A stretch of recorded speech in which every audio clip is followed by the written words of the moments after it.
Assalamualaikum warahmatullahi wabarakatuh. Nama saya Frandy Dimas Pantoja.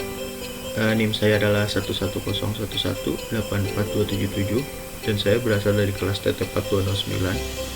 Di sini saya akan mempresentasikan hasil tugas saya untuk sistem komunikasi optik, dan judulnya adalah perencanaan link sistem optik digital point to point. Lalu yang pertama adalah bagian-bagian serat optik. Bagian-bagian serat optik ini yang pertama ada inti atau core. Nah, ini merupakan bagian terdalam yang terbuat dari serat kaca dan berguna untuk mentransmisikan gelombang cahaya pada serat kaca. Lalu yang kedua adalah bagian cladding. Cladding ini berfungsinya yaitu sebagai media yang bertugas untuk memancarkan cahaya dari luar ke dalam inti kabel fiber optik. Lalu yang ketiga adalah coating atau buffer yang berfungsi untuk melindungi segala gangguan fisik dari permukaan kabel. Dan yang keempat dan kelima berturut-turut adalah strange member dan juga outer jacket. Fungsinya itu sama seperti coating atau buffer tadi, yaitu untuk pelindung dari gangguan secara langsung atau secara fisik. Lalu berikutnya adalah pengertian dari point to point. Dan point to point sendiri itu adalah metode pendistribusian akses internet yang hanya melibatkan dua set saja dan biasanya digunakan untuk pendistribusian ke arah perangkat wireless lain. Misalnya dari NOC ke arah BTS ataupun dari NOC ke arah klien dengan jarak yang jauh, di mana si klien ini tidak bisa menangkap pencarian frekuensi NOC secara langsung. Maka digunakanlah metode point to point. Lalu yang berikutnya adalah perhitungan link power budget. Link power budget ini merupakan sebuah perhitungan yang bertujuan untuk menghitung anggaran daya yang diperlukan receiver sehingga level daya yang diterimanya itu tidak kurang dari sensitivitas minimumnya. Lalu berikutnya adalah perhitungan rest time budget. Rest time budget ini merupakan metode untuk menentukan batasan dispersi suatu link serat optik. Metode ini berguna untuk menganalisis sistem transmisi digital dan juga untuk menganalisis apakah unjuk kerja dari jaringan secara keseluruhan telah tercapai atau belum, dan juga mampu memenuhi kapasitas kanal yang diinginkan. Lalu berikutnya adalah metode yang saya gunakan. Di sini saya mendapatkan maps atau rute dari kota Medan menuju Pangkalan Berandan yang berada di Provinsi Sumatera Utara dengan jarak 79,9 km. Berikut adalah spesifikasi yang digunakan. Jadi jaraknya yang pertama adalah 79,9 km. Lalu minimum sensitivity-nya adalah minus 25 dBm. Maksimum launch-nya adalah 3 dBm. Jumlah konektornya 2. Maksimum loss per konektornya adalah 0,50 dB. Jumlah splice-nya adalah 19. Maksimum loss per splice-nya adalah 0,10 dB. Loss fibernya adalah 0,22 dB. Margin sistemnya ada 5 dB. Lalu splice-nya ada 5 dB. Dalam 4 km. Spektralnya adalah 0,50 nm. Rest time transceiver-nya ada 0,035 ns, sama dengan rest time receiver-nya ada 0,035 ns juga, sama dengan rest time transceiver-nya tadi. Lalu dispersi materialnya ada 3 ps. Lalu yang terakhir adalah line bitrate-nya adalah 2488 mbps.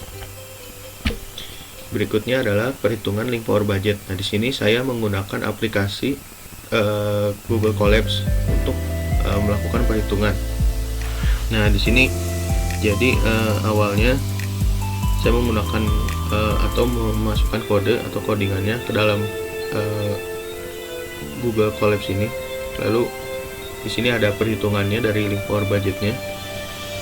Hasil yang didapatnya PRX-nya itu sama dengan minus 16.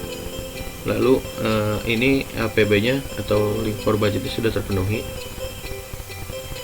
Ini untuk perhitungan manualnya menggunakan rumus PR sama dengan PS minus AT.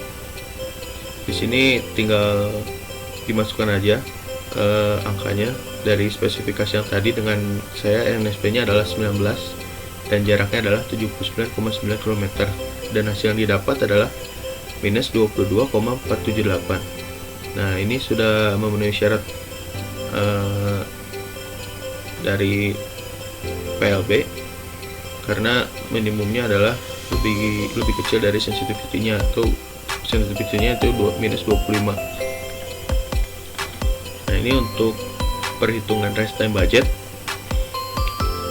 Di sini RTB-nya juga sama terpenuhi. Nah, ini untuk perhitungan manual rest time budgetnya kurang lebih sama seperti tadi. Angkanya tinggal dimasukkan dari yang spesifikasi tadi. Saya di sini jaraknya adalah 79,9 km. Jadi saya masukkan angkanya segitu, lalu hasil yang didapat adalah 43,94. Lalu yang berikutnya adalah mencari TB untuk NRZ dan RZ.